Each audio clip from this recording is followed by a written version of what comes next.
আমাদের উত্তরবঙ্গে রংপুরের বিখ্যাত একটি খাবারের নাম শীদল। আসসালামু আলাইকুম। আজকে আমি আপনাদের সঙ্গে শেয়ার করব সেই রংপুরের বিখ্যাত খাবার শীদলের রেসিপি। যদিও এটি একটি গ্রাম্য অঞ্চলের খাবার, যার কারণে এটাকে আমি গ্রাম্য পরিবেশেই তৈরি করার চেষ্টা করেছি। প্রথমে এখানে আমাদেরকে নিয়ে নিতে হবে কচু গাছ। কচু গাছের ডাল এবং পাতা দুইটাই নিয়ে নিতে হবে। এরপর লাগবে শুটকি মাছ। আমি এখানে দুই ধরনের শুটকি মাছ নিয়ে নিয়েছি, একটা পুঁটি মাছের শুটকি এবং আরেকটা নিয়েছি সামুদ্রিক মাছের শুটকি। দুইটা মাছ দিয়ে আমি দুই ধরনের শীতল তৈরি করব। এবার আমি মাছগুলোকে ভালো করে ব্লেন্ডারে ব্লেন্ড করে নিব।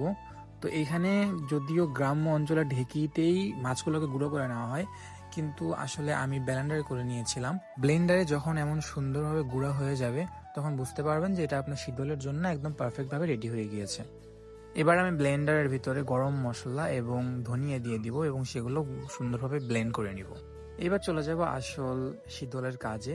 এখানে আমি নিয়ে নিয়েছি রসুন, কাঁচা মরিচ এবং তার সঙ্গে নিয়ে নিয়েছি কিছু নাগামরিচ। নাগামরিচটা দিলে ঝালটা একটু ভালো হয়, আর শীতলটা যতটা ঝাল হবে ততটাই মজাদার হবে। এখানে আমি আদা কুচিও নিয়ে নিয়েছিলাম।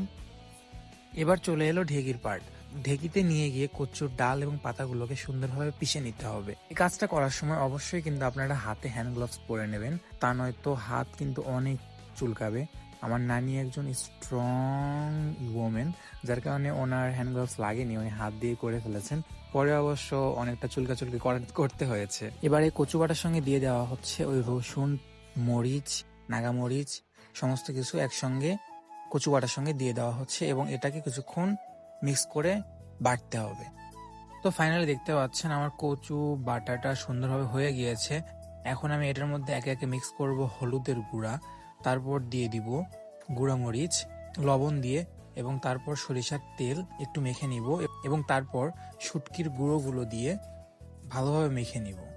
ভালো করে মিক্স করে নেওয়ার পর আমি এখানে একটা টিন নিয়ে নিব এবং টিনের উপর হালকা হলুদ ছিটিয়ে দিব। হলুদটা ছিটিয়ে দিলে হবে কি, এখানে কোনো মাছি বা পিঁপড়া আসবে না। আর তারপর এটার উপর সুন্দর শেপ দিয়ে দিয়ে শীতলগুলোকে আমি দিয়ে দিব শুকানোর জন্য।